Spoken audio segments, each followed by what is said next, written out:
السلام عليكم ورحمة الله وبركاته. أهلا بيكم في قناتي دبري ووفري في مطبخ نوجة.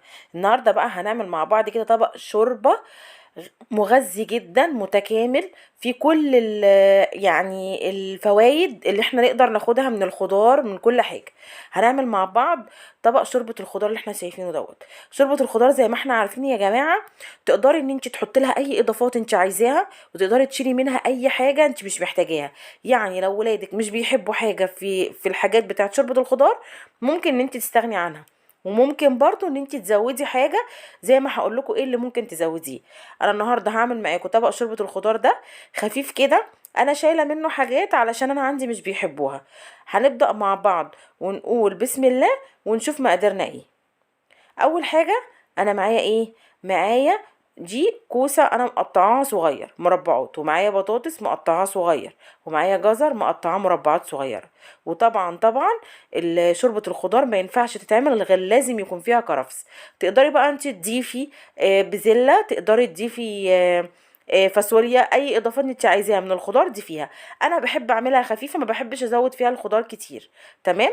انا طبعا هنا عندي الشوربه بتاعتي، انت عندك شوربه اعملي بيها، ما عندكيش عاوزه تضيفي تعمليها بمرقه دجاج براحتك.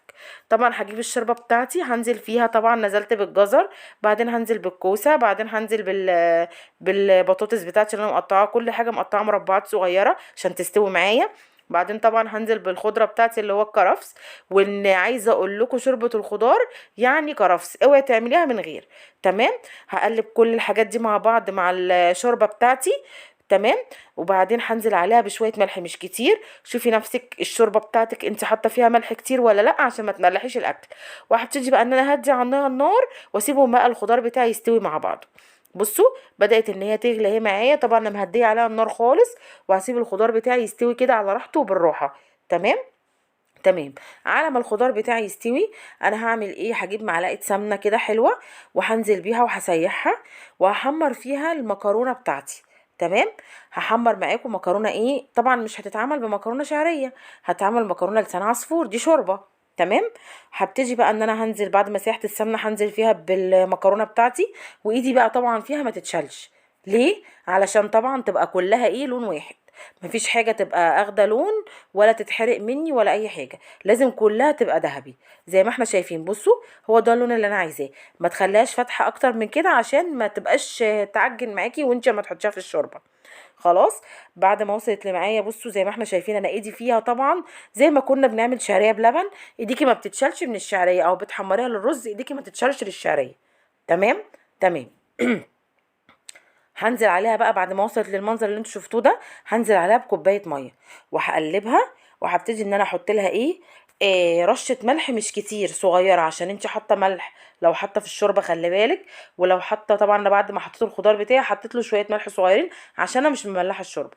وهغطي عليها بقى، وهسيبها على النار هاديه تستوي مع نفسها لغايه لما الخضار بتاعي ايه، اشوفه استوى ولا لا. تمام. لغايه كده تمام. طبعا هنا الخضار بتاعي بصوا كان انا موطيه عليه النار خالص، كان استوى.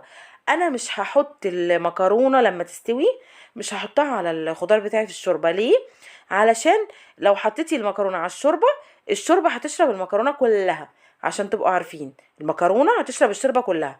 فانا بفضل يعني ان انت وانت بتغرفي تاخدي طبق الشوربه بالخضار وتضيفي عليه المكرونه. بصوا كانت المكرونه بتاعتي، بصوا استوت ازاي معايا. هو ده اللون، لونها ذهبي وجميل. هو ده اللي انا عايزاه. طبعا بقى وانا بغرف الخضار في الشوربه، في الخضار في الطبق، هحط عليها معلقتين المكرونه بتاعتي. اوعي تحطي المكرونه على الشوربه. بصوا، انا بعد ما غرفت الطبق بتاعي شوربه والخضار بتاعي، حطيت عليه معلقتين مكرونه. شوفي زي ما انت بتحبي، انا بحب المكرونه تبقى كتير في شوربه الخضار، بيبقى طعمها حلو وجميل. عايزه اقول لكم مفيده جدا وحلوه جدا ومغذيه، مفيده لاطفالك لو انت عندك اطفال، هتفيدهم جدا اطفال او كبار. عشان تبقوا عارفين شوربه الخضار مفيده جدا. تقدري تضيفي فيها بقى، تحطي بسله، عايزه تحطي حطي، عايزه تحطي فاصوليا حطي، مش عايزه يبقى تعمليها ببطاطس وكوسه وجزر. والمكرونه طبعا بعد ما بتحمريها بتخليها بره، علشان لو حطيتيها على الشوربه المكرونه هتشرب الشوربه بتاعتك كلها. لو ما عندكيش شوربه ممكن تستبدليها وتعمليها بمرقه دجاج. تمام. زي ما احنا شايفين. يا رب كده تكون وصفتي خفيفة على قلبكم وعجبتكم، واكون دايما عند حسن ظنكم، واكون بقدر افيدكم ولو بمعلومة صغيرة. ما تنسوش بقى اللايك والاشتراك لقناتي دبري ووفري في مطبخ نوجة، وربنا يحسن ما بين ايديكم.